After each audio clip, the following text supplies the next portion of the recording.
జలములను గల దేశం. హల్లెలూయా, దేవుడికి మహిమ కలుగుగాక. ఒక్క వచనంలో ఎన్ని మెన్షన్ చేస్తుండు? నిన్ను మంచి దేశంలో పెడతా అంటుండు, నీటి వాగులు గల దేశంలో పెడతా అంటుండు, లోయల్లో నుండి నువ్వు డైరెక్ట్ కొండలకు ఎక్కేటట్టు పెడతా అంటుండు, ఊటలను అగాధ జలములు గల దేశం. మనకు ఊట ఎంత కనిపిస్తుంది? గింతే కనిపిస్తుంది, కానీ దానికి ఇదే ఉంటుంది, మస్తు మనం తీసుకున్నంత ఉంటుంది. జలాలు గల బావి, దేవుడికి మహిమ కలుగుగాక. లోయ ఎక్కడ ఉంటుంది? కింద అడుగు. వీళ్ళు వేస్ట్ పనికిరారు, ఏమిటికి అసలు వీళ్ళు అవసరమైనది వీళ్ళతో అంటే దేవుడు అంటాడట, కొండ మీద పెడతాడంట. దేవుడికి ఇస్తాడు శిఖరం మీద. ఇప్పుడు నువ్వు అవసరం లేదు నాకు అంటే దేవుడు అంటాడు, దా బిడ్డ నీతో నాకు పని, నువ్వు లేకపోతే నడవదు. మళ్ళా దేవుడికి ఇస్తావు, నువ్వు లేకపోతే అక్కడ అసలు పనే కాదు. దేవుడు అటువంటి మార్గాలు సిద్ధపరుస్తాడు.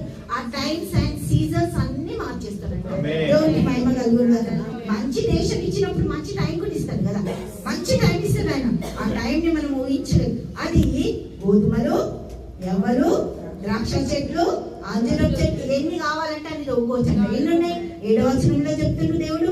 8వ వచనం వచ్చేసరికి అక్కడ కూడా చెప్తుంది. అది గోధుమలు, ఎవ్వరు, ద్రాక్ష చెట్లు, అంజూరపు చెట్లు, దానిమ్మ పండ్లు గల దేశం, ఒలివ నూనెయు తేనెయు గల దేశం, కరువు అనుకొనకుండా నీవు ఆహారము తిను దేశం, అందులో నీకు ఏ లోపం ఉండదు. అది ఇనుపరాలు గల దేశము, దాని కొండల్లో నీవు రాగి తవ్వి తీయవచ్చును, నీవు తిని తృప్తి పొంది నీ దేవుడైన యెహోవా నీకు ఇచ్చిన మంచి దేశమును బట్టి హల్లెలూయా, దేవుడికి మహిమ కలుగుగాక.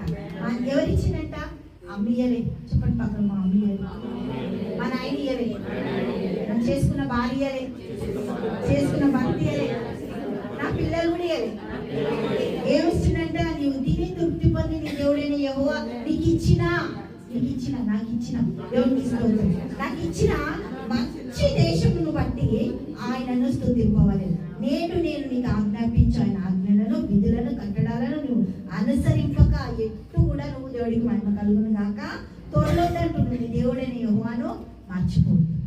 ఏ పీరియడ్ అయినా మర్చిపోవద్దు. ఆయన 12వ వచనం మనం చూస్తే, మంచి ఇళ్ళు కట్టించుకొని వాటిలో నివసింపగా నీ పశువులు, నీ గొర్రెలు, మేకలు వృద్ధి అయి నీకు వద్దు కదా. ఇది ఎవరికి వద్దా?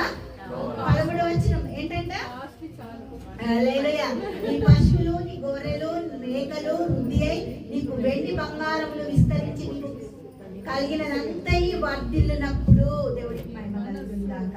హల్లెలూయా, నీ మనస్సును ఆయన మీద నుంచి తిప్పొద్దు. ఎన్ని ఏమి అక్కడ ఉన్నా, ఏం చేసినా నీ మనసు మాత్రం ఆయన చేతిలో చూడాలంట, ఆయన పాదాల దగ్గరే ఉండాలంట, ఆయన ముఖ స్వరూపాన్ని చూడాలంట. వేరే సెకండ్ వన్ ఏది కూడా లేదు. అదే క్రిస్మస్. దేవుడికి స్తోత్రం, దేవుడికి మహిమ కలుగుగాక. హల్లెలూయా. తండ్రి యేసయ్యానికి వందనాలు, స్తోత్రాలు. గొప్పది, అద్భుత, ఆశ్చర్యకార్యాలు చేస్తున్న తండ్రి, నీ వైపు చూసి నీ దగ్గర నుంచి పొందుకునేటట్టు నీ సామర్థ్యత, నీ దయాన్ని, కనికరం దయచేసి నడిపిస్తున్నందుకు వందనాలు, స్తోత్రాలు చేస్తూ వచ్చిన ప్రతి బిడ్డలకు ప్రభా నువ్వు ఇస్తున్న మంచి దేశము, మంచి ప్రాంతము, మంచి టైము, మంచి కృపని నీ బిడ్డల పట్ల విస్తరింపజేసి దీవించి ఆశీర్వదించినందుకు కృతజ్ఞతలు చేస్తూ యేసు నామములో ప్రార్థిస్తున్నాము తండ్రి. ఆమేన్, ఆమేన్, ఆమేన్.